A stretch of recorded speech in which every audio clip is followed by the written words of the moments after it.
සමිඳුට ප්‍රශංසා ලෝපුරා පිබිසිටින සියලුම දේව දරුවන්ගේ නවසරයි. තවත් ලස්සන සතියක් ගෙවිලා ගිහිල්ලා ඉතින් ස්වාමීන් වහන්සේට ස්තුතියි මේ සතිය පුරාවට අප ජීවිත ආශිර්වාද කරලා ආරක්ෂා කරලා මඟ පෙන්වපු නිසා. ඔබ බොහෝ තින්දු තීරණ ගන්න ඇති. මේ වචනය මගින් ඔබගේ ජීවිත ඔබ බොහෝ වෙනස් කරගන්න ඇති. ඉතින් ස්වාමීන් වහන්සේට ස්තුති කරන්න ප්‍රශංසා කරන්න. ඒ මක් නිසාද ස්වාමීන් වහන්සේ ඔබට ආදරේ නිසා තමයි එලෙස අපේ ජීවිතවල ස්වාමීන් වහන්සේ කර තිබෙන්නේ. හොඳයි.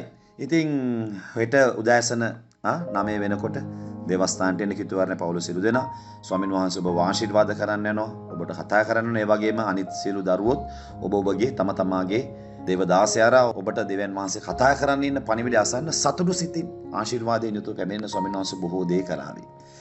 හොඳයි අපි 1 තෙසලෝනික පළවෙනි පරිච්ඡේදයේ 6 සහ 7 යන වගන්ති ළඟ නතර වෙමු.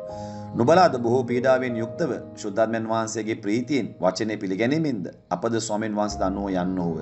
මෙසේ නුඹලා මකදෝනියේ සහ අකායේ සිටින සීල වැදලිවන්තයන්ට ආදර්ශ වුණහුය.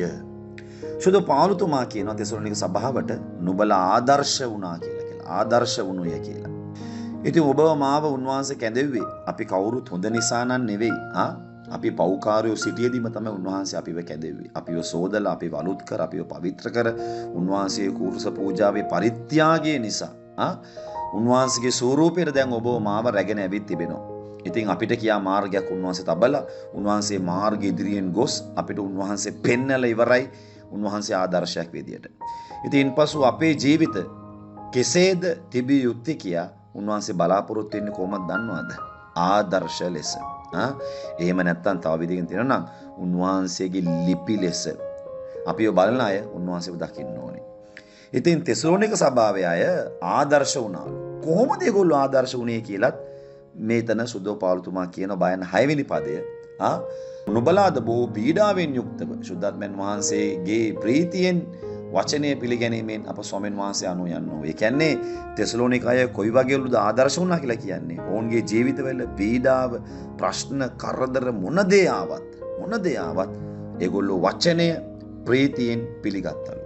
ඉතින් අද බොහෝ අය වේදනාවේ ඉන්නකොට, ඒ අය ප්‍රශ්නවල ඉන්න අය ඉන්නකොට, ඒගොල්ලන්ට කරදර වෙනකොට ඒගොල්ලෝ වචනය අතාරිනවා, සේවය අතාරිනවා, සබාව අතාරිනවා.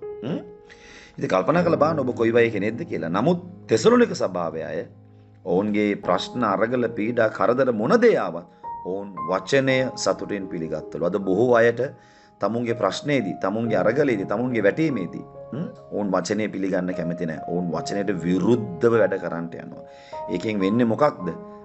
ඔබ අවාදර්ශ බවට පත් වෙනවා. ඒතර මොකද වෙන්නේ? ස්වාමීන් වහන්සේගේ ආශිර්වාදය ඔබ ළඟ තියෙන්නේ නැහැ. ඒ නිසා මම ආදරෙන් ඉල්ලනවා ඔබ කොච්චර ප්‍රශ්න තිබ්බත්, කරදර තිබ්බත්, ගැටලු තිබ්බත්, වේදනා තිබ්බත් ඔබ උන්වහන්සේගේ වචනය පිළිපදින්න, වචනය පිළිපදින්න, ආදර්ශයක් ලෙස ජීවත් වෙන්න. ස්වාමීන් වහන්සේ ඔබ ආශිර්වාද කරાવી.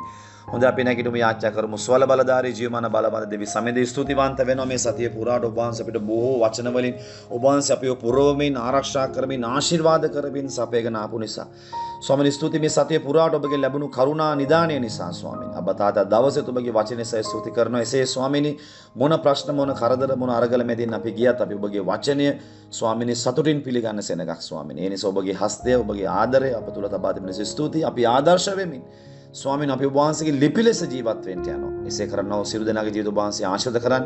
ඔබගේ බලවත් වූ මහෝත්තම දයාතර බාර කරනවා. ජේසුස් ක්‍රිස්තුස් වහන්සේගේ නාමය නිසාය. ආමෙන්. ආමෙන්. ආමෙන්. ජෙසුවේටයි මම සමීර.